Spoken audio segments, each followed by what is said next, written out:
Hello बच्चों, तो कैसे हैं आप लोग। आज का जो हमारा टॉपिक है वो है reaching the age of adolescence. ठीक है, तो चलिए स्टार्ट करते हैं।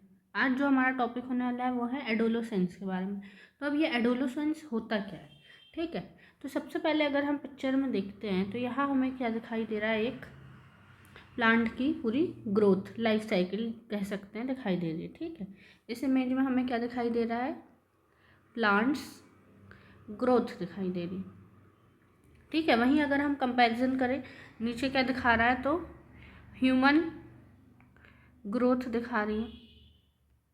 ठीक है, अब अगर हम इसकी बात करें कि ये वर्ड जो ग्रोथ है, आखिर ये वर्ड ग्रोथ होता क्या है। ठीक है, तो ग्रोथ क्या होता है, growth the process of growing and developing. जब भी कोई चीज़, जैसे अगर हम प्लांट्स की बात करें या ह्यूमन की बात करें, तो जब भी क्या होता है वो ग्रो करता है या डेवलपिंग होता है। ठीक है, यहाँ पे अगर हम एग्जाम्पल से के थ्रू समझते हैं तो यहाँ पे आप इमेज में देख सकते हैं, पहले ये सीड था छोटा सा। ठीक है, फिर ये सीड से क्या हुआ, आप एक देख रहे हो रूट पार्टिकल निकला। ठीक है, फिर क्या हुआ, यहाँ से ऊपर एक टाइनी सा प्लांट हुआ। अब ये प्लांट थोड़ा सा बड़ा हुआ, फिर आप देख रहे हो उसमें पूरी लीव्स आने लगी है। फिर ये और ज़्यादा डेवलप हुआ, ग्रो किया, बड़ा हुआ थोड़ा और, तो इसमें क्या आ गया, फ्लावरिंग दिख रही है हमें। ठीक है, बर्डिंग हो गई है, बर्ड्स आ गई हैं, लीव्स अच्छे से दिखाई दे रही हैं। और उसके बाद कुछ टाइम बाद क्या हुआ, इसमें बहुत ही सुंदर सा एक फ्लावर आ गया, फूल खिल गया है। ठीक है, तो इस तरीके से हम देख रहे हैं कि क्या हो रहा है, अलग अलग स्टेज में प्लांट्स की हमें ग्रोथ दिखाई दे रही है। ठीक है, कि सबसे पहले स्टार्टिंग में वो सीड था और सीड से इतना बड़ा वो प्लांट बन गया है। उसी तरीके से अगर हम ह्यूमंस की बात करें तो ह्यूमंस में भी आप देखते हैं एक इन्फेंसी रहता है या न्यूबॉर्न बेबी रहता है। ठीक है, ये देख रहे हो आप, छोटा सा एक बेबी है, उसमें फिर थोड़ा सा डेवलपमेंट ग्रोथ होगी तो ये थोड़ा सा और बड़ा हुआ, फिर ग्रोथ और डेवलपमेंट हुई तो थोड़ा सा और बड़ा हुआ, उसके बाद थोड़ा और बड़ा। इस तरीके से क्या होता है, वो और बड़ा होते जाता है, मैच्योर होता है, फिर वो ओल्ड हो जाता है। तो ग्रोथ का मतलब क्या हुआ, एक ऐसी प्रोसेस बोल सकते हैं हम, मतलब कि एक ऐसी प्रोसेस जिसमें क्या होगा, ग्रोइंग एंड डेवलपमेंट हो रहा है हमारा, कैसे, टाइम टू टाइम, है ना। अब ये डेवलपमेंट जो होगा वो कैसे होगा, टाइम टू टाइम होगा।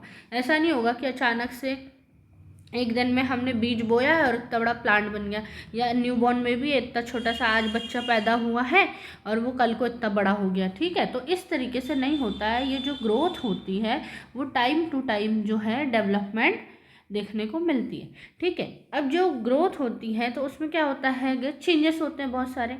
क्या होता है, बॉडी में बहुत सारे चेंजेस होते हैं। अब ये चेंजेस कैसे होते हैं, कुछ चेंजेस विजिबल होते हैं, ठीक है, जो हमें आंखों से दिखाई देते हैं, और कुछ चेंजेस ऐसे भी होते हैं जैसे जो होते हैं इनविजिबल होते हैं। मतलब कि इनविजिबल मीन्स कि इंटरनली चेंजेस हो रहे हैं, हमारी बॉडी के अंदर ग्रोथ हो रही है, इंटरनली चेंजेस हो रहे हैं जो हम क्या है देख नहीं पा रहे हैं। और फिजिकली जो चेंजेस होते हैं तो उनको क्या करते हैं, हम देख पाते हैं। ठीक है, जैसे कि फॉर एग्जांपल अगर हम बात करें तो जैसे बच्चों के दांत आना है तो हम देख पाते हैं कि बच्चों का दांत आ रहा है।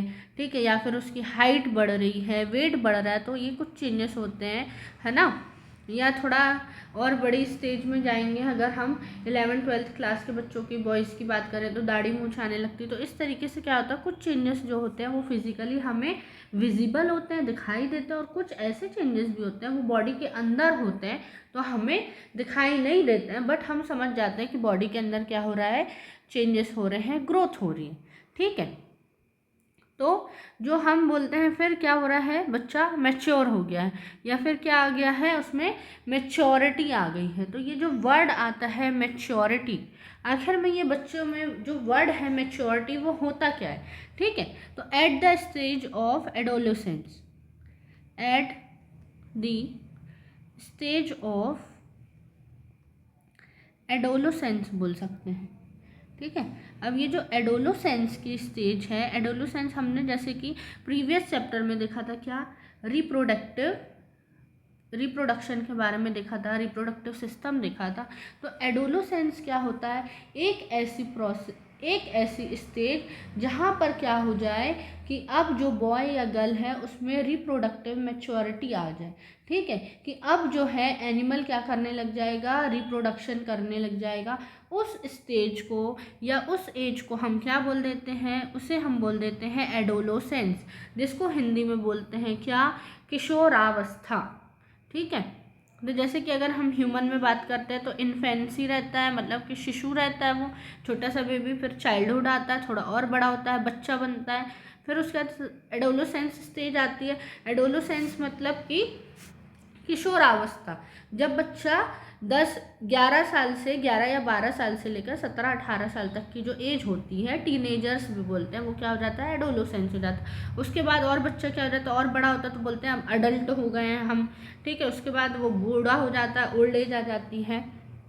तो इस तरीके से जब हम बोलते हैं कि किसी में भी मैच्योरिटी आ गई है ना, घर में सुना होगा आपने डायलॉग या कहीं आसपास कभी ना कभी ये वर्ड सुना होगा कि बी मैच्योर, अब बड़े हो जाओ, मैच्योर हो जाओ, ठीक है। तो ये जो मैच्योरिटी है ना, वो बेसिकली मैच्योरिटी मतलब बड़ा हो जाओ मीन्स ये नहीं कि अब तुम बड़ा हो जाओ, मैच्योरिटी आ गई है मतलब कि अब तुम्हारे में जो रिप्रोड्यूस कर सकते हो, रिप्रोडक्शन ऑर्गन जो है, रिप्रोडक्टिव ऑर्गन है, वो अच्छे से वेल डेवलप हो गए हैं। अब तुम क्या कर सकते हो, रिप्रोडक्शन कर सकते हो, मतलब कि हमारी बॉडी में पूरा फिजिकली और जो भी इंटरनली चेंजेस आ जाते हैं, ठीक है। अब जो रिप्रोडक्शन होता है, रिप्रोडक्शन क्या होता है, to birth of their young one, है ना, अपने जैसे बच्चों को जन्म देना कहलाता है रिप्रोडक्शन या रिप्रोड्यूस। अब जो बच्चे को अपने जैसे बच्चों को जन्म देंगे तो वो किस तरीके से देंगे, तो हमने बात की थी विविपेरस और ओविपेरस की, ठीक है। तो क्या होते थे, जो एग ले करते थे उसको हम क्या बोल देते थे, ओविपेरस, और जो direct give birth to young one उसे हम बोलते थे विविपेरस। मतलब या तो क्या करेंगे एनिमल क्या करेंगे, या तो अंडे दे देंगे, ले एग्स करेंगे, या तो फिर क्या करेंगे, वो बर्थ टू यंग वंस, ठीक है, direct birth to their young ones. अब जो है young one gradually grow in size and develop over time. अब क्या होता है, ये जो यंग वन है ना, हमने बोला जो ये बच्चे हैं वो ग्रेजुअली क्या होते हैं, ग्रो होते हैं। जो अभी हमने पिक्चर में देखा कि ये क्या होता है, ग्रेजुअली ग्रो होता है टाइम टू टाइम, और इसमें क्या होता है, डेवलपमेंट होता है उनके शरीर में, साइज में, ओवर द टाइम, ठीक है। तो इतनी बात समझ में आई। अब जैसे हम बोल देते हैं एडोलोसेंस, ठीक है। तो एडोलोसेंस क्या होता है, इसे हम टीन एज भी बोलते हैं, या हम बोल देते हैं इसे टीनेजर्स, ठीक है। क्या बोलते हैं हम, टीनेजर्स, और हिंदी में हम बोलते हैं इसे किशोरावस्था। अब ये कब, इसकी एज जो रहती है कब से होती है, तो मेनली अगर हम बेसिकली मोटा मोटे तौर पर बात करें तो जो हमारा एडोलोसेंस रहता है वो स्टार्ट होता है at the age of 10 years. 10 years से 19 ईयर्स तक क्या होता है, चलता है हमारा कौन सी स्टेज, एडोलोसेंस, किशोरावस्था चलती है, ठीक है। अब क्या होता है, most of the changes occur in this age stage, ठीक है। अब सबसे ज़्यादा अगर मोस्टली कहें हम, ज़्यादातर जो चेंजेस होते हैं वो हमें क्या होता है, इसी एज में, इस पीरियड में हमें देखने को मिलते हैं। मतलब एडोलोसेंस में क्या होगा, बॉडी में बहुत सारे हमें चेंजेस देखने को मिलते हैं, ठीक है। अब चेंजेस कैसे हो सकते हैं, तो हमारी हाइट बढ़ जाती है, ठीक है, हाइट बढ़ेगी, फिर वेट इंक्रीज होगा, है ना, फिर रैपिड ग्रोथ एंड डेवलपमेंट देखने को मिलेगा। मतलब हमारी बॉडी में क्या करती है, जल्दी जल्दी ग्रो करती है, डेवलपमेंट होती है। मतलब कि बोलते हैं ना, अचानक से क्या हो गया, तुम बहुत बड़े हो गए हो, तुम्हारी हाइट ज़्यादा हो गई, तुम्हारा वेट ज़्यादा हो गया। तो उस एज में एडोलोसेंस में क्या होता है, ग्रोथ और डेवलपमेंट जो होता है बहुत ही तेज़ी से होता है, ठीक है। फिर क्या होता है, जो बॉडी है हमारी प्रिपेयर होती रहती है अडल्टहुड के लिए। हमारी बॉडी क्या होती है, अडल्टहुड के लिए प्रिपेयर होती है, ठीक है। फिर हम देखते हैं कि उसमें फिजिकली, इमोशनली, बिहेवियरल चेंजेस होता है, बायोलॉजिकल चेंजेस भी होता है, ठीक है। इतने सारे चेंजेस हमें एडोलोसेंस की स्टेज में देखने को मिलते हैं। मतलब कि फिजिकल चेंज हो गया, इंटरनली हमारी बॉडी के अंदर बहुत सारे चेंज होंगे, बायोलॉजिकल चेंजेस होंगे, है ना। उसके बाद हमारा बिहेवियर बदल जाएगा, इमोशनली हम क्या हो जाते हैं, बहुत ही कैसे चेंजेस आने लगता है, किसी चीज़ को लेके हम रूड हो जाते हैं, किसी चीज़ को लेके सेंसिटिव हो जाते हैं। तो इस तरीके से बहुत सारे चेंजेस हमें इस एज में देखने को मिलते हैं। अब हम एक और वर्ड की बात करते हैं, प्यूबर्टी। ठीक है, क्या वर्ड है हमारा? प्यूबर्टी। अब ये प्यूबर्टी क्या होता है, याद रखना, प्यूबर्टी एक ऐसी स्टेज हो जाती है, मतलब हमारी बॉडी में जब इंटरनली एक्सटर्नली चेंजेस होने लगते हैं और हमारी बॉडी क्या हो जाती है, प्रिपेयर हो जाती है, प्रिपेयर टू रिप्रोडक्शन। ठीक है, प्रिपेयर टू रिप्रोडक्शन, उसको हम बोल देते हैं कि क्या है, प्यूबर्टी आ गई है। ठीक है, तो अगर हम बात करें गर्ल्स की, ठीक है, अगर गर्ल्स में हम प्यूबर्टी की बात करें, गर्ल्स प्यूबर्टी एज अगर हम देखें तो गर्ल्स में प्यूबर्टी आती है, याद रखना, 10 से लेकर 10 to 12 ईयर्स। ठीक है, 10 to 12 ईयर्स में क्या होती है, गर्ल्स में प्यूबर्टी आ जाती है। और अगर बॉयज़ की बात करें हम, बॉयज़ प्यूबर्टी एज जो है, बॉयज़ के लिए प्यूबर्टी एज कितनी है, तो 13 से 14 साल, 13 से 13 to 14 ईयर्स में क्या होते हैं, बॉयज़ में फिजिकली और इंटरनली एक्सटर्नली चेंजेस देखने को मिलते हैं और वो क्या होते हैं, उनकी बॉडी रिप्रोडक्शन के लिए रेडी हो जाती है। अब हम बात करते हैं कि फिजिकली कौन कौन से चेंजेस हमें दिखाई देते हैं। फिजिकली चेंज इन टीन्स, या फिर हम बोल देते हैं एडोलोसेंस की स्टेज में कौन कौन से फिजिकली चेंज हमें दिखाई देते हैं। सबसे पहले हम बात करते हैं इंक्रीज इन हाइट। ठीक है, सबसे पहले हम क्या बात करते हैं, इंक्रीज इन हाइट और change in body structure, weight gain and strength. ठीक है, तो क्या होता है कि इस एज में आकर, एडोलेसेंस की एज में, हमारी हाइट इंक्रीज हो जाती है और हमारा जो बॉडी का स्ट्रक्चर होता है, मतलब कि अगर मान लो इस तरीके से किसी की बॉडी का शेप होता है, तो क्या होता है, एक स्ट्रक्चर बनने लगता है, मतलब चेंजेस आने लगते हैं। ठीक है, फिर वेट गेन होता है और स्ट्रेंथ, जो ताकत होती है वो भी क्या होती है, बढ़ जाती है। आप देखेंगे कि छोटे बच्चों में स्ट्रेंथ कैसी होती है, तो छोटे बच्चे थोड़े कमज़ोर होते हैं, वो हैवी चीज़ें तो उठा नहीं पाते हैं, है ना। फिर हम जब जब किस में आते हैं, चाइल्डहुड में आते हैं हम। चाइल्डहुड मतलब जब हमारी बाल्यावस्था रहती है, बचपन में बच्चे रहते हैं हम। ठीक है, कब से, 4 से लेकर मान लो 8-9 साल तक के बच्चे, तो हमारे में ताकत आ जाती है, पर इतनी भी ताकत नहीं आती है कि हम हैवी चीज़ें उठा सकें, है ना, कोई चीज़ें खींच सकें। बट जैसे ही हम एडोलोसेंस की स्टेज पर जाते हैं तो हमारी स्ट्रेंथ जो होती है, पावर क्या होती है, अब इंक्रीज हो जाती है। आपने देखा होगा बच्चे लोग इस एज में क्या होता है, एडोलोसेंस में टीनेजर्स जो वो रहते हैं, जिम जाने लग जाते हैं। आजकल तो बहुत क्रेज चला है, जिम ज्वाइन करना है, वेट लिफ्टिंग करना है, तो क्या हो जाती है, उसमें एक स्ट्रेंथ पावर आ जाती है।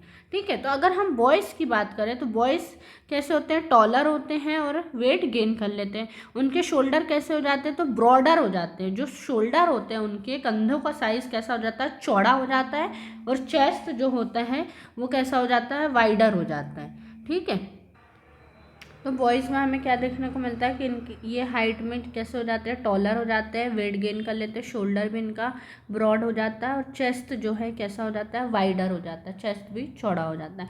अगर हम बात करें गर्ल्स की, तो गर्ल्स की भी क्या होती है, हाइट और वेट इंक्रीज हो जाता है और डेवलपमेंट हो जाते हैं ब्रेस्ट के। ठीक है, उसके बाद नेक्स्ट हम बात करते हैं चेंजेस इन वॉइस। अब वॉइसेस में क्या चेंज होता है, उनकी आवाज़ में क्या चेंज होता है, तो हम देखते हैं कि इन वॉइस में देखते हैं कि जो वॉइस बॉक्स रहता है, ठीक है, वॉइस बॉक्स जो है वो ग्रोथ कर जाता है और स्लाइड चेंज हो जाती है उनकी वॉइस में। ठीक है, आवाज़ में थोड़ा भारीपन आ जाता है। यहाँ हम बात करते हैं क्या, इनके अगर हम देखें एडम्स एप्पल ग्रो हो जाते हैं। ठीक है, जो वॉइस बॉक्स रहते हैं, जैसे हम क्या बोलते हैं, लैरिंग्स बोलते हैं, उसमें हमें ग्रोथ देखने को मिलती है। ठीक है, ये जो कुछ बॉयज़ में क्या होता है, ये आप देखते होगे गले के पास से ऐसा उभरा हुआ भाग दिखता है, इसे हम बोलते हैं एडम्स एप्पल। तो हर किसी में ये एडम्स एप्पल ऐसा उभरा हुआ नहीं दिखता है, किसी किसी में क्या होता है, दिखाई देता है थ्रॉट, जो हमारा एडम्स एप्पल है बाहर निकला हुआ, किसी में नहीं दिखाई देता। और गर्ल्स की बात करें तो गर्ल्स में तो हार्डली जो होता है लैरिंग्स वो विजिबल होता है बाहर की तरफ। ठीक है, और अगर गर्ल्स की वॉइस की बात करें तो गर्ल्स की वॉइस कैसी होती है, तो उनकी हाई पिचेस वॉइस होती है। ठीक है, गर्ल्स की जो वॉइस होती है गर्ल्स वॉइस कैसी होती है, हाई पिचेस वॉइस, मतलब कि गर्ल्स की वॉइस जो पिच होती है, ठीक है, आवाज़ की जो पिच होती है वो ज़्यादा रहती है। और बॉयज़ की बात करें तो वॉइस की जो वॉइस होती है वो कैसी होती है, डीप होती है, ठीक है, हमें भारीपन देखने को मिलता है ना। गर्ल्स की आवाज़ कैसी हो जाती है, पतली हो जाती है, ठीक है। नेक्स्ट हम बात करते हैं किसकी, appearance of here in different part of the body. अब हेयर अलग अलग, बॉडी के अलग अलग हिस्सों में क्या होता है, हेयर ग्रोथ होने लग जाता है। अब growth of here in different part of their bodies, जैसे कि आर्म पिट में, है ना, आर्म पिट मतलब कि हमारे किसमें, बगल में, है ना, जिसे हम क्या बोल देते हैं, अंडर आर्म्स बोल देते हैं, वहाँ पे आर्म पिट में हमें, और प्यूबिक रीजन में, ठीक है, जो हमारे प्राइवेट पार्ट रहते हैं जिस जगह पे, वहाँ पे भी हमें क्या होता है, हेयर ग्रोथ दिखाई देती है प्यूबिक रीजन में और आर्म पिट में। अगर हम बॉयज़ की बात करें तो बॉयज़ में फेशियल हेयर भी हमें दिखाई देता है। यहाँ आप पिक्चर में देख सकते हो, जैसे ये बॉय है, उसके फादर क्या कर रहे हैं, शेविंग कर रहे हैं, है ना, दाढ़ी बना रहे हैं, तो वो बच्चा भी देख रहा है कि अब धीरे धीरे मेरे भी क्या हो रहा है, फेस पर बाल आने लगे, फेशियल हेयर आने लगे, अब मेरी भी दाढ़ी आने लगी है, अब धीरे धीरे मेरी भी मूंछ आने लगी। तो मुस्टैच और बियर्ड जो है बॉयज़ में क्या होती है, ग्रो होने लगती है। उसके अलावा हम देखते हैं कि चेस्ट हेयर, बैक हेयर, उनके चेस्ट पे भी बाल आने लग जाते हैं और पीठ पर भी कई कई बॉयज़ में हेयर आने लग जाते हैं, ठीक है। तो इस तरीके से क्या होता है, हेयर ग्रोथ भी हमें दिखाई देती है। उसके बाद हम बात करें किसकी, चेंजेस इन फेशियल स्किन। अब जो उनकी फेशियल स्किन है ना, फेस की जो स्किन है वहाँ पर क्या दिखाई देने लगेगा, इमर्जेंस ऑफ पिंपल्स, उनके चेहरे पर क्या पिंपल आने लग जाएंगे, एक्ने आने लग जाएंगे। अब एक्ने क्या होते हैं, रेडिश पिंपल, ठीक है। अब ये क्या होता है, increase in oil secretion from the skin. अब क्या हो जाता है, जब स्किन में ऑयल का सिक्रीशन बढ़ जाता है उसके कारण पिंपल और एक्ने आने लगते हैं, ठीक है। तो आपने देखा होगा टीवी वगैरह में ऐड, जब भी फेस वॉश के ऐड आते हैं, है ना, आपने देखा होगा, तो हमेशा टीनेजर गर्ल्स ही दिखाई देती है वहाँ पे, हमेशा टीनेज की गर्ल्स या बॉयज़ दिखाई देंगे, उनके फेस पर क्या आ रहा है, पिंपल आ रहा है, एक एक्ने आ रहा है, पहली बार, first time pimple, first time acne, ऐसा ऐड में आपने एडवर्टाइजमेंट में देखा होगा। तो एडोलेसेंस में ये बहुत ही कॉमन सी बात है, ठीक है। उसके बाद यहाँ आप पिक्चर में देख सकते हो कि what happen during puberty, puberty में क्या क्या हो रहा है। तो यहाँ पे देख रहे हो, begin 11 to 12 year old, girls में प्यूबर्टी थोड़ा पहले स्टार्ट हो जाती है ना, 11 से 12 साल में। और बॉयज़ में बात करें अगर, तो 11 से 14 साल के बीच में हमें क्या, प्यूबर्टी दिखती है। फिजिकल चेंजेस क्या क्या होते हैं, तो ग्रोथ स्पर्ट हो जाती है, हाइट बढ़ने लगती है, ब्रेस्ट डेवलपमेंट हो जाते हैं, ठीक है। फिर अंडर आर्म्स में और जो प्यूबिक हेयर ग्रोथ होने लग जाती है। फिर इनका फर्स्ट पीरियड आ जाता है जिसे मेनार्ज की कहते हैं। फिर प्रेजेंस ऑफ विजाइनल डिस्चार्ज होने लगता है और इंक्रीज इन फैट मास, जो इनकी थाई जो रहते हैं, गर्ल्स की जो थाई रहती है, जांग रहती है, वो क्या होती है, थोड़ी चौड़ी होती है। तो यहाँ पे क्या हो जाता है, फैट मास जो है वो इंक्रीज हो जाता है। अगर हम बॉयज़ की बात करें तो ग्रोथ स्पर्ट हो जाती है, हाइट बढ़ जाती है, फिर फेशियल हेयर ग्रोथ देखने को मिलते हैं। डीपिंग इन वॉइस, उनकी वॉइस क्या होती है, डीप हो जाती है, मतलब भारी हो जाती है। Increase in less muscle mass, उसकी जो मसल मास है, जो बॉडी बन जाती है, बोलते हैं ना हमारी बॉडी बन गई है, ये देखो हमारी बॉडी, तो क्या होता है, जो मसल्स का मास है जो वो इंक्रीज हो जाता है। फिर उसके बाद अंडर आर्म्स में और प्यूबिक हेयर ग्रोथ हो जाती है। फिर एनलार्जमेंट ऑफ जेनाइटल और फर्स्ट एजैकुलेशन, ठीक है, फर्स्ट एजैकुलेशन होने लगता है, मतलब स्पर्म जो है अब स्पर्म का फॉर्मेशन होने लग जाता है और जेनाइटल भी पार्ट जो है वो कैसे हो जाते हैं, एनलार्ज हो जाते हैं। अगर हम इमोशनल चेंजेस की बात करें तो क्या होता है, मूड स्विंग बहुत ज़्यादा देखने को मिलता है इस एज में, ठीक है। बीइंग मोर सेंसिटिव, बहुत ज़्यादा सेंसिटिव होते हैं वो अपनी चीज़ों को लेके, अपनी किसी की बातों को लेकर क्या होता है, बहुत ज़्यादा सेंसिटिव होते हैं, उनको जल्दी से बुरा लग जाता है, जल्दी से खुश हो जाता है। तो बहुत सारे क्या होते हैं, मूड स्विंग होते हैं, चेंजेस होते रहते हैं। फिर feeling self conscious about physical changes, फिर उनके शरीर में जो भी बदलाव आ रहा है उसके बारे में वो अवेयर होते हैं और वो देखते रहते हैं कि यार मेरे तो बॉडी में अब ये भी चेंजेस हो रहा है, ऐसा चेंजेस हो रहा है, ये बदल रहा है, ठीक है। उसके बाद फीलिंग डिफरेंशली अबाउट पियर्स, अपने जो पियर्स ग्रुप रहते हैं ना, अपने सहपाठी जो रहते हैं, दोस्त रहते हैं, उनके बारे में उनकी फीलिंग जो है बदल जाती है। किसी से वो प्यार करने लगते हैं, किसी से वो नफरत करने लगते हैं, किसी से कंपटीशन की भावना आ जाती है। तो इस तरीके से उसमें इन्होंने मतलब एडोलेसेंस में हमें इमोशनल चेंजेस देखने को मिलते हैं। इसके अलावा और क्या चेंजेस देखने को मिलते हैं, तो जो सेकेंडरी सेक्सुअल कैरेक्टर है, ठीक है, जो सेकेंडरी सेक्सुअल कैरेक्टर है वो हमें क्या होते हैं, दिखाई देने लगते हैं। सेकेंडरी सेक्सुअल कैरेक्टर के कारण ही हम क्या करते हैं, डिस्टिंग्विश कर पाते हैं मेल और फीमेल को, ठीक है।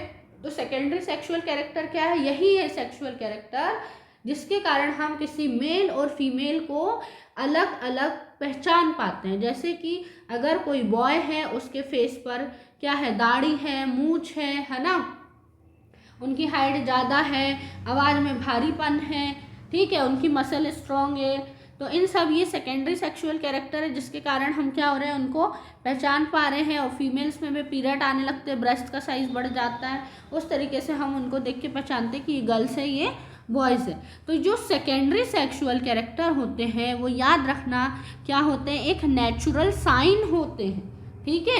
ये अलग से कहीं नहीं आए, ये नेचुरली होते हैं। ये सारी चीज़ें क्या हो रही है, प्रकृति की देन है, हमने कुछ नहीं करा है, ये नेचुरली ये सब चीज़ें जो है चेंजेस हमें दिखाई देते हैं।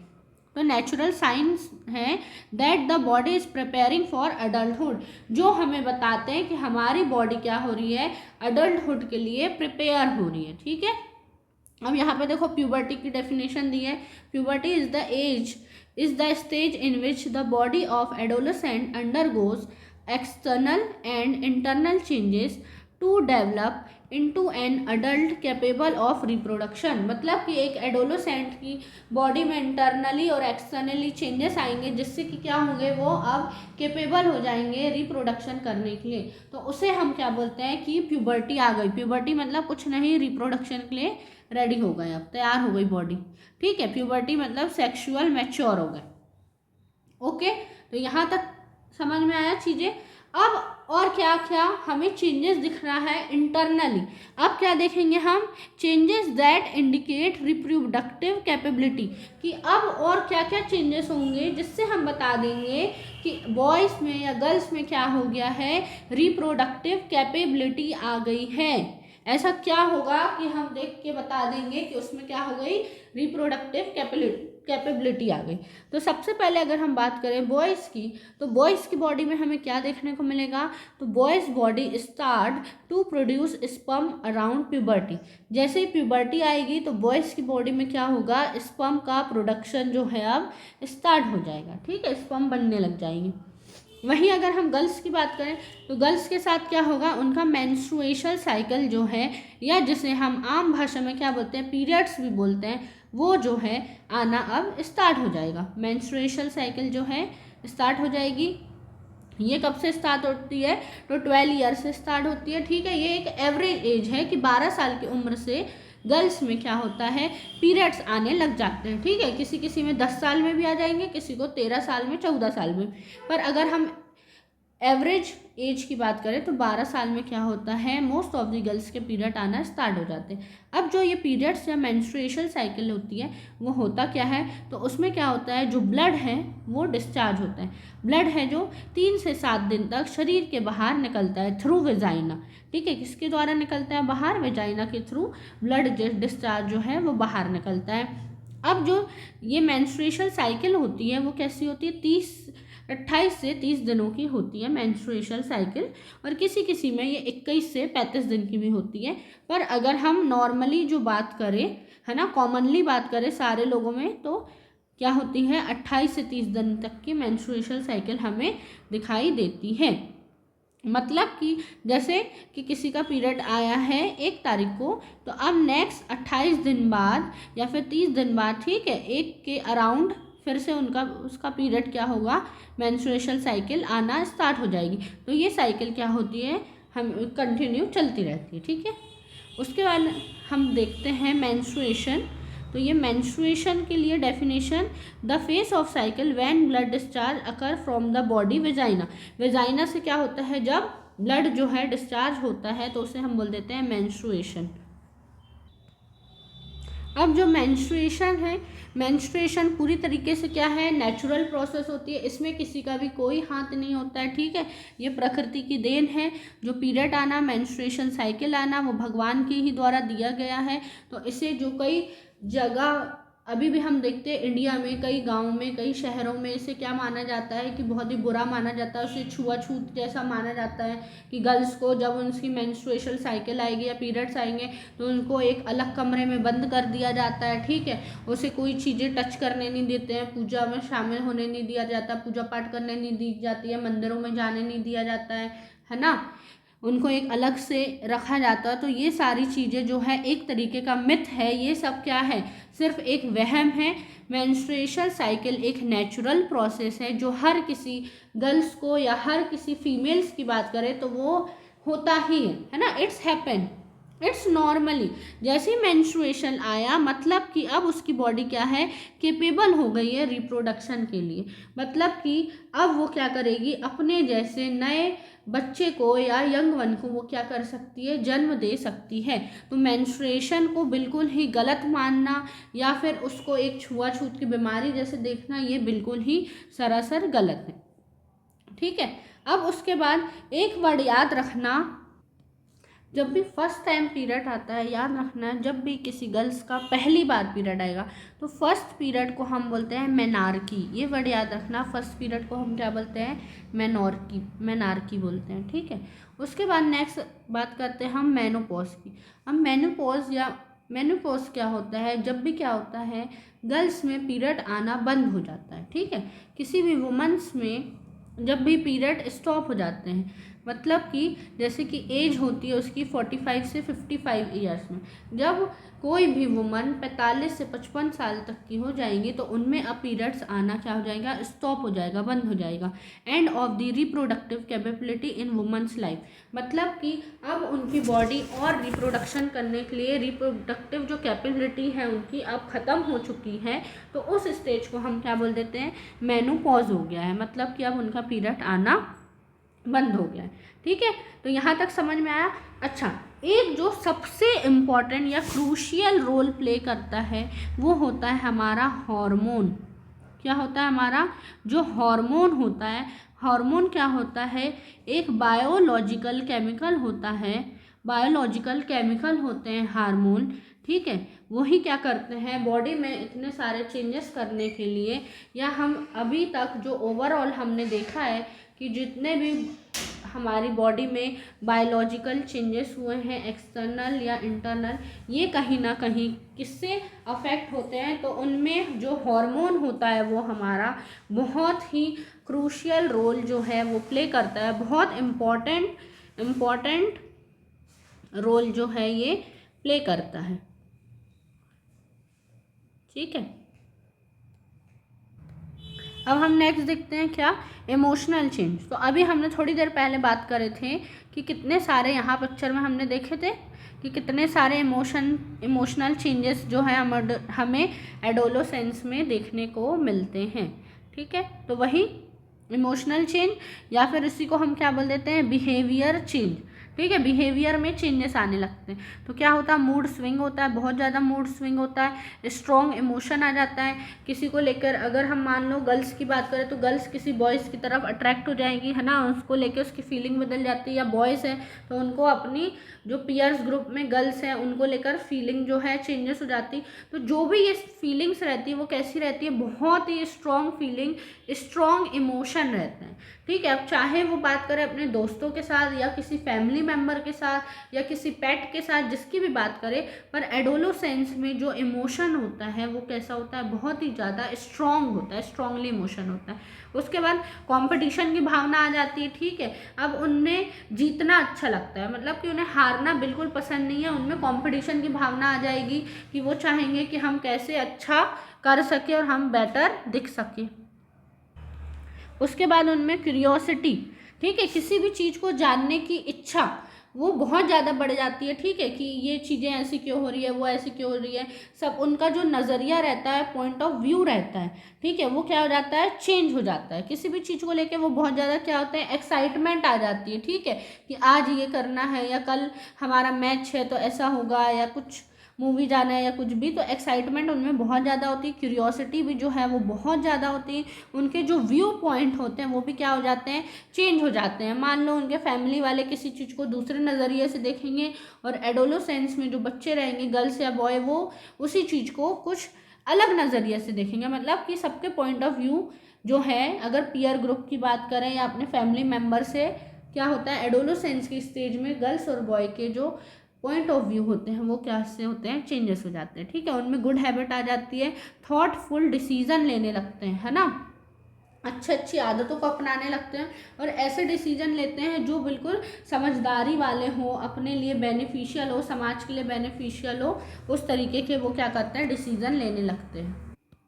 उसके बाद हम बात करते हैं थोड़ा सा हार्मोन्स के बारे में, हम और अच्छे से स्टडी करते हैं। ठीक है, तो सबसे पहले बात करते हैं हम अगर हार्मोन की, तो हार्मोन क्या होता है, केमिकल सब्सटेंस होता है secreted into blood and produce physiological effect in body. ठीक है, तो जो हमारा हार्मोन होता है, हार्मोन क्या होता है, एक केमिकल सब्सटेंस है।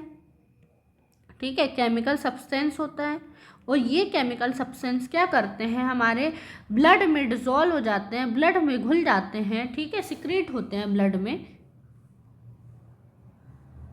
सिक्रीट होते हैं कहाँ पे, हमारे ब्लड में सिक्रीट होते हैं।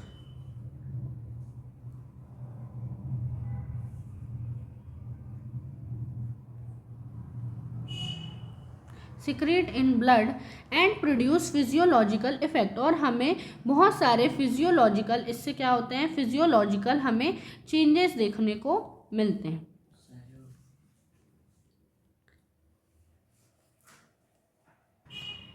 ठीक है, उसके बाद अब हम देखते हैं कि स्टडी ऑफ हार्मोन, जब भी हम कोई भी जब हार्मोन की स्टडी करता है, ठीक है, study of hormone secreted by ductless gland, ductless gland. ठीक है, तो ग्लैंड में एक डक्टलेस होती है और एक डक्टाइल ग्लैंड होती है, वो अभी आपके सिलेबस में नहीं है, वो हायर क्लास में है। ठीक है, अभी आपको बस इतनी बात याद रखना है कि स्टडी ऑफ हार्मोन को हम बोलते हैं एंडोक्राइनोलॉजी।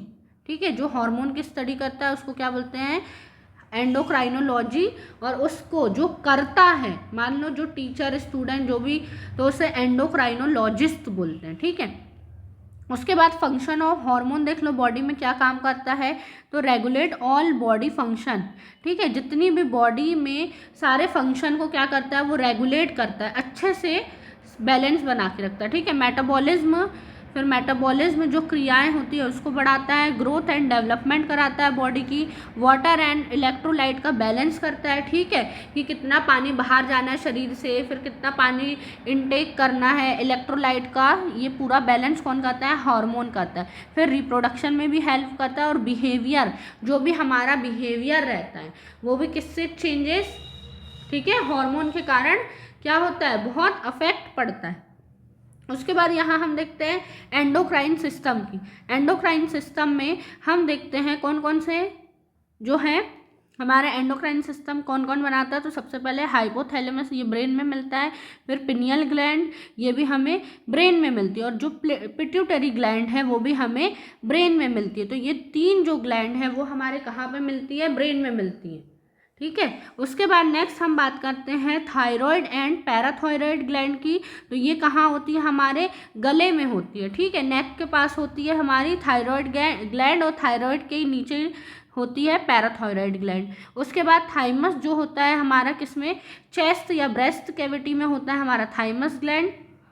उसके बाद हम बोलते हैं पैनक्रियास। तो ये पैनक्रियास कहाँ होता है, हमारा पैनक्रियास होता है हमारा स्टमक के पास। ठीक है, यहाँ देख सकते हो आप। उसके बाद नेक्स्ट होता है हमारा क्या, एड्रिनल ग्लैंड। तो एड्रिनल ग्लैंड हमारी किडनी के ऊपर मिलती है। उसके बाद नेक्स्ट बात करते हैं हम ओवरी की। तो ओवरी जो है हमारे फीमेल्स में मिलती है और टेस्टिकल जो है हमारे मेल्स में मिलता है। उसके बाद ये जो प्लेसेंटा है, प्लेसेंटा ड्यूरिंग प्रेगनेंसी बनता है, ये अभी आपके काम का नहीं है। ठीक है, उसके बाद ये एंडोक्राइन सिस्टम के कुछ हार्मोन है जिसको अब हम देखते हैं। अब हम ये टेबल देख लेते हैं। ठीक है, तो सबसे पहले 1 बाय 1 हार्मोन है और उसके फंक्शन बताएं। सबसे पहले जो हाइपोथैलेमस ग्लैंड, तो हाइपोथैलेमस से जो रिलीजिंग या इनहिबिटिंग हार्मोन रिलीज होता है, जो क्या करता है, स्टिमुलेट करता है हमारी पिट्यूटरी ग्लैंड को। उसके बाद हम नेक्स्ट बात करते हैं पिनियल ग्लैंड की। तो पिनियल ग्लैंड से एक हार्मोन रिलीज होता है जैसे बोलते हैं हम मेलाटोनिन। मेलाटोनिन क्या करता है, स्लीप और वेक साइकिल, है ना, हमारी सोने की और जागने की जो साइकिल होती है उसको क्या करता है, ये मेंटेन करता है, कंट्रोल करता है। उसके बाद नेक्स्ट हम बात करते हैं पिट्यूटरी ग्लैंड की। याद रखना, जो हमारी पिट्यूटरी ग्लैंड है इसको हम मास्टर ग्लैंड भी बोलते हैं। आपके एग्जाम में ये क्वेश्चन पूछ सकता है कि विच इज मास्टर ग्लैंड। तो मास्टर ग्लैंड किससे बोलते हैं हम, पिट्यूटरी ग्लैंड को मास्टर ग्लैंड भी बोलते हैं। अब मेनली जो पिट्यूटरी ग्लैंड है वो क्या करता है, ग्रोथ हार्मोन, है ना, हमारी ग्रोथ के लिए बहुत इम्पॉर्टेंट होता है, ठीक है, और ग्रोथ हार्मोन ये जो है सिक्रीट करता है। अगर हम हार्मोन की बात करें तो एक होता है TSH मतलब thyroid stimulating hormone, FSH follicle stimulating hormone, फिर LH है luteinizing hormone, prolactin growth hormone, फिर ACTH एड्रीनोकॉर्टिकोट्रोपिक हार्मोन, ठीक है। उसके सामने ये सबके फंक्शन है कि TSH क्या करता है, थायराइड ग्लैंड को स्टिमुलेट करता है, FSH क्या करता है, प्रोडक्ट करता है ओवा या स्पर्म को, LH क्या करता है, ओवरीज और टेस्टिस को स्टिमुलेट करता है, प्रोलैक्टिन क्या करता है, मिल्क का प्रोडक्शन करता है, और ग्रोथ हार्मोन क्या करता है, बोन की ग्रोथ को और मेटाबॉलिज्म को फिक्स करता है। फिर ACTH क्या करता है, तो एड्रिनल कॉर्टेक्स और कॉर्टिकॉइड जो है हमारे उसको स्टिमुलेट करता है। नेक्स्ट हम पोस्टीरियर पिट्यूटरी ग्लैंड की बात करें तो पोस्टीरियर मतलब पीछे वाली जो पिट्यूटरी ग्लैंड का पीछे वाला हिस्सा क्या करता है, तो ADH हार्मोन जो होता है वो क्या करता है, प्रमोट करता है वाटर रिटेंशन बाय किडनी, है ना, किडनी में वाटर रिटेंशन को ये प्रमोट करता है। और ऑक्सीटोसिन क्या करता है, तो ये contraction of uterus and mammary gland जो है ना, ये फीमेल्स में इनको क्या करता है, स्टिमुलेट करता है।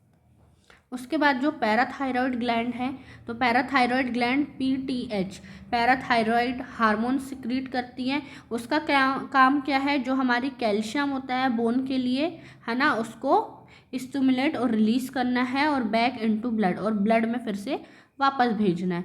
नेक्स्ट हम बात करते हैं थायराइड ग्लैंड की। तो थायराइड ग्लैंड से T3 T4 जो है सिक्रीट होता है। T3 का मतलब होता है ट्राईआइडो थायरोनिन, जो क्या करता है, मेटाबोलाइज करता है हमारी बॉडी को। फिर थायरॉक्सिन जो है T4 वो क्या करता है, मेटाबोलाइज एंड टेम्परेचर को मेंटेन करता है। फिर कैल्सिटोनिन क्या करता है, inhibited release of calcium from bones, ठीक है, तो कैल्शियम जो बोन से रिलीज होता है उसको इनहिबिट करता है। नेक्स्ट हम थाइमस की बात करते हैं। तो थाइमोसिन है, ये क्या करता है, T सेल के डेवलपमेंट में हेल्प करता है, स्टिमुलेट करता है। फिर लिवर की बात करें तो ये एंजियोटेंसिन सेकेंड जो वैसो कॉन्स्ट्रिक्शन और इंक्रीज BP बढ़ाता है, ठीक है। फिर एड्रिनल ग्लैंड की बात करें तो कॉर्टिसोल जो है और एल्डोस्टेरोन है, ठीक है। कॉर्टिसोल जो है स्ट्रेस रिस्पॉन्स होता है, याद रखना। एड्रिनल ग्लैंड जब भी हमें स्ट्रेस होता है, डर लगता है, तो एड्रिनल ग्लैंड जो है एक एड्रिनल हार्मोन जो है रिलीज कर देता है, ठीक है।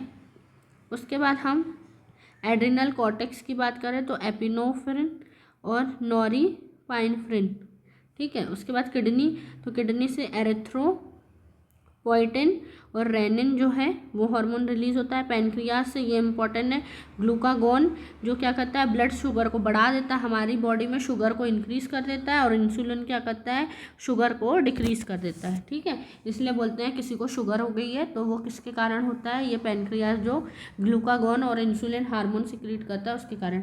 नेक्स्ट हम बात करते हैं ओवरी की। तो ओवरी से एस्ट्रोजन और प्रोजेस्टेरॉन दो हार्मोन रिलीज होते हैं। एस्ट्रोजन क्या करता है, स्टिमुलेट करता है एग के मैच्योरेशन को, मतलब एग कब मैच्योर होगा। और सेकेंडरी सेक्सुअल कैरेक्टर जो अभी हमने पढ़े थे कि गर्ल्स में पीरियड आना है ना, और ब्रेस्ट का साइज बड़ा होना है, ये सारा चीज़ें, प्यूबिक हेयर आना है, ये सब किसके कारण, एस्ट्रोजन के कारण होता है। और प्रोजेस्टेरॉन क्या करता है, प्रिपेयर करता है यूट्रस को टू रिसीव फर्टिलाइज एग को रिसीव करने के लिए यूट्रस को प्रिपेयर करता है। उसके बाद टेस्टिस की बात करो तो टेस्टोस्टेरोन हार्मोन है, ये क्या करता है, स्पर्म प्रोडक्शन को रिलीज करता है, रेगुलेट करता है, सॉरी। और सेकेंडरी सेक्सुअल कैरेक्टर जो भी होते हैं मेल में, दाढ़ी मूंछ आना, उनकी आवाज़ भारी होना, ये सारा जो स्पर्म का फॉर्मेशन, ये सब टेस्टोस्टेरोन करता है, ठीक है। अब हमने देखा कि जब एडोलेसेंस में हमारी बॉडी में क्या हो रहा है, इतने सारे चेंजेस हो रहे हैं, तो उसके लिए जो हमारी रिप्रोडक्टिव हेल्थ, ठीक है, एडोलेसेंस के लिए, एडोलेसेंस जो स्टेज है उसमें हमें अपनी हेल्थ का भी तो ध्यान रखना पड़ेगा। तो रिप्रोडक्टिव हेल्थ में क्या आ जाएगा, हमें कैसा खाना खाना है। सबसे पहले तो हमें क्या लेना है, बैलेंस डाइट लेना है, ठीक है। बैलेंस डाइट लेना है मतलब कि हमारे फूड में क्या चीज़ें होना चाहिए, तो हमारे फूड में प्रोटीन होना चाहिए, कार्ब, फैट, विटामिन, मिनरल्स, है ना, सारा कुछ हमें मिलना चाहिए। पूरे जितने भी न्यूट्रिशन होते हैं पूरा सब कुछ मिलना चाहिए, ताकि हमारी जो बॉडी है वो प्रॉपर ग्रोथ कर सके। जो बॉडी में हमारे चेंजेस हो रहे हैं वो चेंजेस के लिए हमारी बॉडी क्या हो, हेल्दी रह सके। रिप्रोडक्टिव जो चेंजेस आ रहे हैं रिप्रोडक्टिव सिस्टम की ग्रोथ के लिए, जो भी हमारे पास क्या है, अच्छी अच्छी चीज़ें हैं, डाइट फॉलो करना चाहिए, मतलब प्रॉपर डाइट खाना चाहिए। यहाँ पे आप देख सकते हो कि हमें स्वीट भी लेना है, डेली एग, डेयरी प्रोडक्ट लेना है, एग भी लेना है, वेजिटेबल ऑयल भी, नट और सीड भी खाना है, फ्रूट्स वेजिटेबल भी ज़रूरी है बॉडी के लिए, होल ग्रेन ज़रूरी है, लेग्यूम्स और सोया ये सब भी ज़रूरी है, ठीक है। उसके बाद हमें डेली एक्सरसाइज की भी ज़रूरत है। वाटर, पानी हमें कम से कम 8 से 10 ग्लास पानी पर डे पीना है। सनलाइट, 10 मिनट का सनलाइट ज़रूरी है। क्यों? क्योंकि उससे हमें क्या मिलता है, विटामिन डी मिलता है, जो हमारी बॉडी को क्या करती है, एक्टिवेट, ठीक है। उसके बाद एक डिजीज़ होती है एनीमिया, ठीक है। एनीमिया एक डिजीज़ है, मतलब जिसमें क्या होता है, हमारी बॉडी में खून की कमी हो जाती है। और एनीमिया डिजीज़ जो है सबसे ज़्यादा हमें क्या होता है, गर्ल्स में देखने को मिलती है, क्योंकि उस टाइम पे उनका फर्स्ट टाइम पीरियड आता है, ठीक है। उस टाइम पे ग्रोइंग एज रहती है, तो खून की कमी भी उनमें बहुत ज़्यादा देखने को मिलती है। उसमें क्या होता है, आयरन की डेफिशिएंसी हो जाती है, जिसे हम बोल देते हैं एनीमिया रोग हो गया, ठीक है। तो इस एनीमिया की कमी को पूरी करने के लिए हमें क्या खाना चाहिए, स्पिनच, पालक खाना चाहिए, किडनी बीन, राजमा, रेजिन, किशमिश खाना चाहिए, फिग, अंजीर, ये सारी चीज़ें क्या होती हैं, जो न्यूट्रिशनल चीज़ें हैं वो हमें खाना चाहिए, ताकि हमारी बॉडी क्या करे, प्रॉपर ग्रोथ कर सके, प्रॉपर ग्रोथ एंड डेवलपमेंट हो सके, ठीक है। उसके बाद नेक्स्ट हम बात कर लेते हैं पर्सनल हाइजीन। पर्सनल हाइजीन की भी बहुत इम्पॉर्टेंस है ना, हमारी लाइफ में क्यों ज़रूरी है, इससे क्या होता है, इन्फेक्शन नहीं फैलता है और हम क्या होते हैं, डिजीज़ फ्री रहते हैं। हम कैसे होते हैं, डिजीज़ फ्री रहते हैं। अगर हमें बीमारियों से बचना है, डिजीज़ फ्री रहना है, हमारी बॉडी में इन्फेक्शन ना हो, तो हमें प्रॉपर हाइजीन को भी मेंटेन करना है। जैसे कि हमने बात किया कि गर्ल्स में क्या होता है, पीरियड्स आने लग जाते हैं, तो उसके लिए उन्हें प्रॉपर किसकी ज़रूरत पड़ती है, सैनिटरी नैपकिन की, जिसे हम पैड बोलते हैं। यहाँ इमेज में देख सकते हो ये सैनिटरी नैपकिन या पैड्स बना है।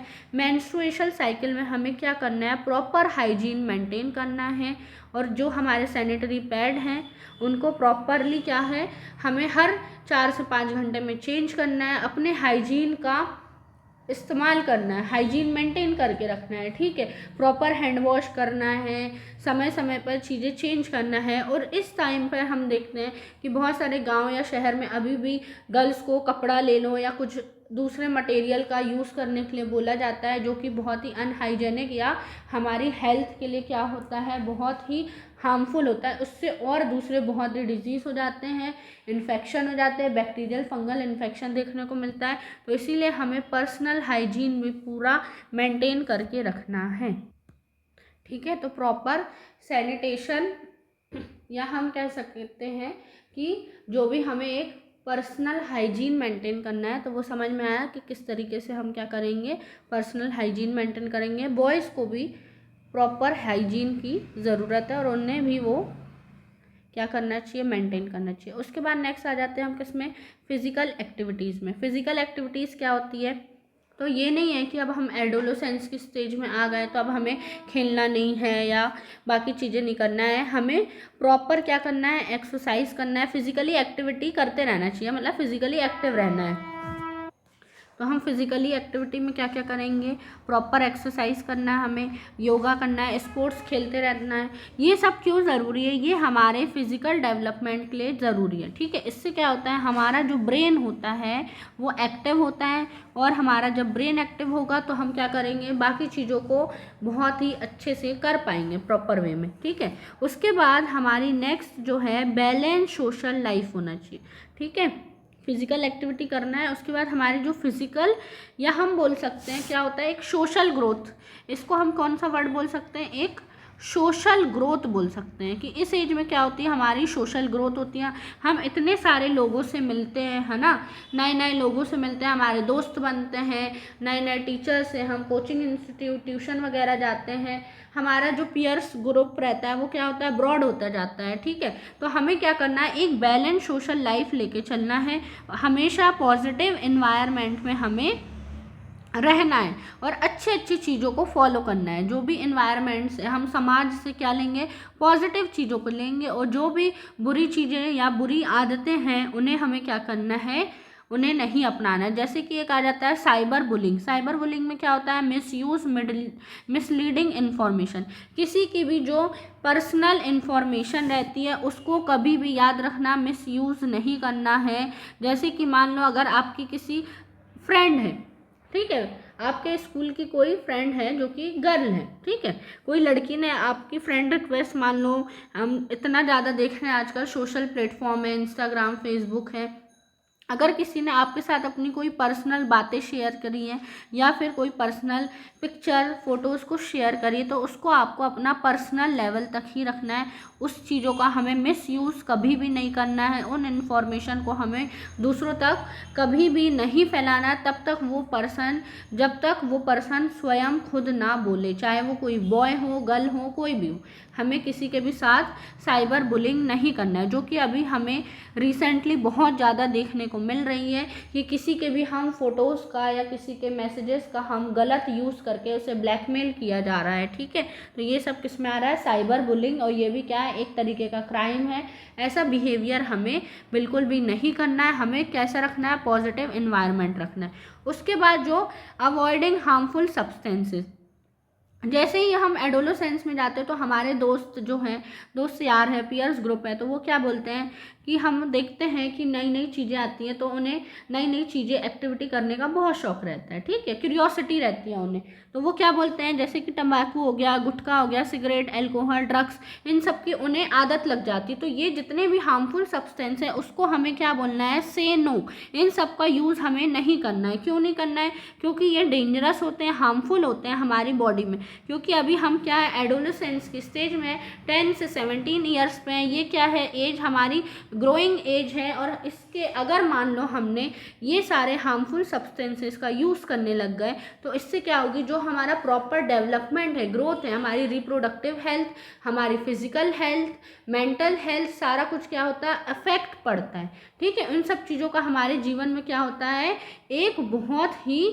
बुरा प्रभाव पड़ता है। इसीलिए ये सारी चीज़ों को हमें बिल्कुल भी यूज़ नहीं करना है। ठीक है, तो यहाँ पे आप देख सकते हैं, healthy lifestyle tip for adolescent, be your best, feel your best. ठीक है, अगर हम अपना बेस्ट देना चाहते हो, हमें फील भी बेस्ट करना है।